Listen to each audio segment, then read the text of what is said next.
Hello and welcome back, and in this video we are going to be talking a little bit more about HStack. So similar to VStack, HStack also takes basically only the space that is needed to display the content.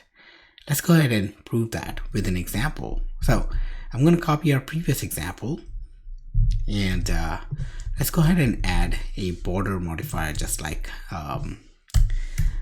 basically to see the frame around the VStack, or around the HStack. I'm sorry. Okay, so let's go ahead and add padding first of all. Okay, and right before the padding, I want to add a border modifier, and I'm gonna give it a color, maybe green this time. Okay, so what you're gonna notice is there is a green outline.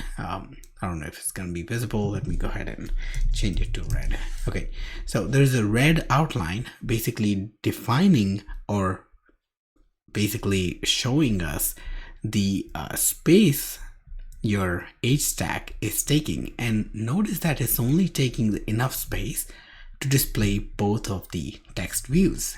Now it's basically not growing, or not taking all the space that is available, which is very much different from the other views that actually come, for example, your color view or your shape views.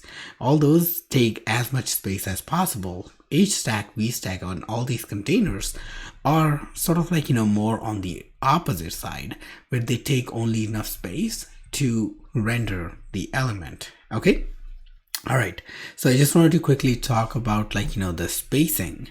Now, the other thing the other point is similar to all the containers with the HStack is HStack also supports 10 static views.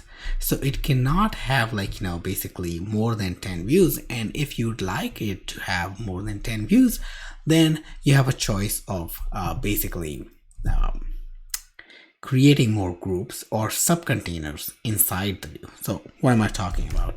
Let's go ahead and take a look with an example. So I'm going to create a private variable for example 3.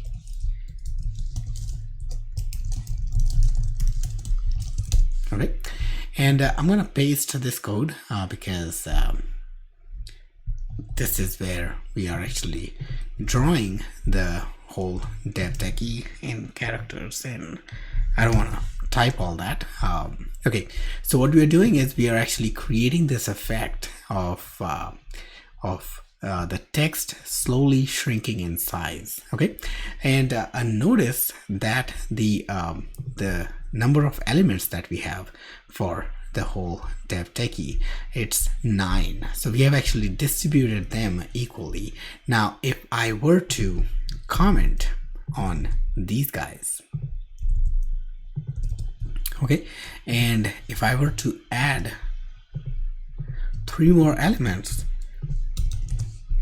what's going to happen is you're going to see an error, a build error, and the error itself is going to basically say that it has HStack closure has extra parameters at the position number 11 and 12, basically stating that we cannot have more than 10 elements. As soon as I take 2 11th and 12th position out, our view builds successfully and we have the extra character added at the end. Okay, now the way to overcome this is basically divide your views in subcontainers, and here I'm showing an example where you can use either an HStack to create a subcontainer, or you can create a group which also does not have any view based representation. It's just like a container view, which actually helps you group stuff together without any layout needs.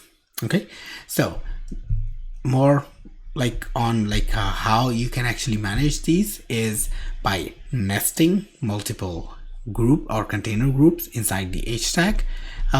But most of the time what you're going to find yourself doing is you're going to find yourself creating these views dynamically, and dynamic views don't have that 10 views restriction because they are not passed statically. Okay, all right, with that we have reached the end of this video. Thanks again for watching.